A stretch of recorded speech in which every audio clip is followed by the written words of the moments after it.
Hey everyone, thank you for coming. Hey Sharon. Um, I have to say that the theme that I was supposed to talk about, and sorry Natalie, was about connecting kids in Israel to Israel. Because I don't know how many of you know, we had a rough 2 years. One of the outcomes of this 2 years, unfortunately, in the last year, it just came out, 32,000 people came to Israel, Olim, okay, which is sounds very good, 30,000 new people. But 82,000 people left Israel.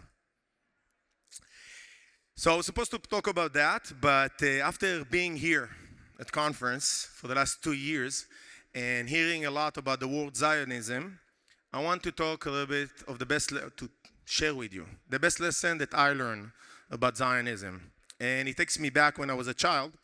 My parents were immigrants who actually ran away from communist Romania in 1977.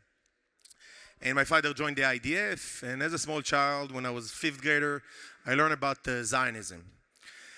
And I was excited, waiting in the weekend to ask my father if Zionism is to be in the IDF. Maybe I can join now. And he came back on the weekend, and I ran to him. As you see, I'm pretty big for a Jewish person. And my father is also a big person. I ran to him and asked him, Abba, what is Zionism? If Zionism is being in the IDF as an officer, where do I sign in? And my father smiled and he said, Ido, come, I will teach you what is Zionism. And we went to the living room and he pulled up a compass. And he looked at me and says, Ido, do you know what is this? I told him a compass. He said, what does a compass do? I told him, show the north. He said, good. But if we will fly now together and we'll fly to Romania where your grandparents are and be there, what does the compass show? I told him the north. Good. And if we will fly to the US and we'll stand there and you look at the campus, what it will show there? I told him the north. But how it's connected to Zionism? He told me that's exactly the same. When your grandparents grew up in Romania, for them, Zionism was just to survive the Holocaust, so there will be Jewish people around the world. When I grew up in Romania, for me, Zionism is to dream about going to Israel and living in the state of Israel because we couldn't be Jews in a communist country. When you will grow up, you will need to find what is Zionism for you and connect to that. And I think that's the best lesson. And for many, many years, I grew up with that. And I thought, what is Zionism for me? How can I be the best Zionist? And many, many years, I thought the army will be my pillar of being a Zionist. But then 12 years ago, I found this amazing organization and I joined it. It's called Green Horizons.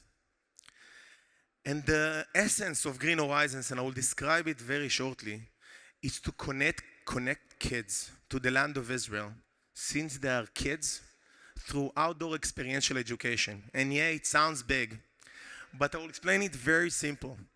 In Israel, I can pick a rock, throw it in any direction, and I'm hitting a 2,000-old building.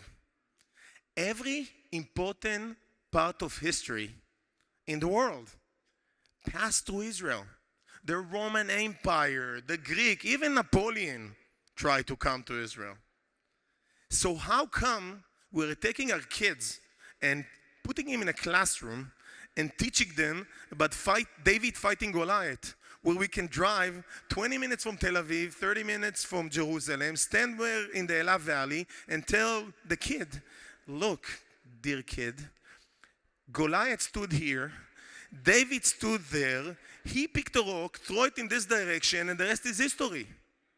So why not do it like that, and that connection to the land of Israel when the kid will sleep 40 days, 40 nights, a year, on the land of Israel, a year, for 9 years, since he's in 4th grade. That bond to Israel, you will never break. And yeah, it will be hard for him. He will carry everything on his back, or her, and they will walk together, and sometimes will be hard for him and she will help him, and sometimes it will be hard for her and he will help her, and they will cook together. And if they will burn the rice at night, they will eat burned rice. No Jewish mother will suddenly appear with a helicopter and bring like a meatloaf or French fries or a schnitzel. No, and they will need to understand that that's their responsibility. They will take responsibility on themselves. And that's why they will never leave Israel, because that's the land that they are believing. But we need to reach as many kids as possible. I have to tell you that was our main mission until October 7. But as most of us know, October 7 flipped our world upside down. All of us. As Cheryl mentioned, I'm a second deputy commander of the Negev Brigade, which is an infantry brigade of former Givati soldiers, and I served 250 days only in Gaza. I was hoping they would send me to Syria because I've never been to Syria, but unfortunately they didn't. Because I've been many times in Gaza, it's like not so excited. But I have to tell you that I'm very proud of my service. But I will share with you something that I think it's the most proud moment of my career world. When I came in one of the breaks between being in Bet Hanun and going into Rafah, on October 10th, we started our programming in the Dead Sea with evacuated kids. We were the first organization that really literally moved people to live with the evacuated people in the hotels.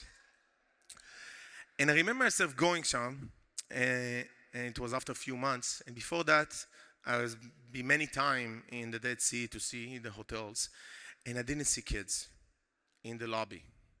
And suddenly I came after it was like 4 months, and suddenly I saw kids outside, saw kids smiling. I think that's one of the proudest moments because I knew that I had a part of it. Yeah, I was protecting Israel and going and hoping to get some hostage. Unfortunately, we didn't. But to see a kid that suffered what happened in October 7, suddenly coming out of his room and going outside and smiling and playing and having fun, I think that was one of the best moments that I ever had. One of the kind of breath, that I had since October 7, which is very hard for us to do. And before I will finish, I will have to say that, remember the story with the campus? So the last thing that my father told me is, what does the campus does when you are in the north? You finally got there. You walked a lot. You're there. What does it do? Anyone? No, it spins around itself. Because it kind of knows that is where it should be. I truly believe that I'm where I need to be. That part of Green Horizons, educating the future leaders and saving souls of young kids in attacked community from October 7. That's where I believe I am. I believe for you, all of us, JNF, USA, it's the best vessel to find your north. The best way. This conference has so many important people, and you heard some of them. Some of them are very close friends of mine. Each place that you will find and will talk to you, you will find there your north. And I encourage you to learn much more about it. And I will say 2 last things, and I will finish. I like to learn from the best people around the world. And one of the best educators the Jewish people ever had, his name is Janusz Korczak. And Janusz Korczak was a doctor that became an educator, and he was killed together with all of his kids in Treblinka. But he wrote lots of books.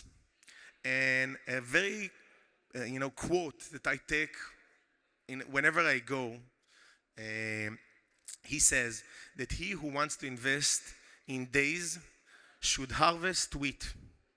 He who wants to invest in years should plant trees. JNF, of course, trees. But he who wants to invest in generation should educate kids. Because we can invest in anything that we want. We can build the most amazing Zionist village in Beersheba. But if we will not invest in our future, because we, unfortunately, I'm sorry to bust your bubbles, we are not the future of the Jewish people. Our kids, grandkids are. And we will not invest everything possible in them, in their connection to Israel. What are we doing?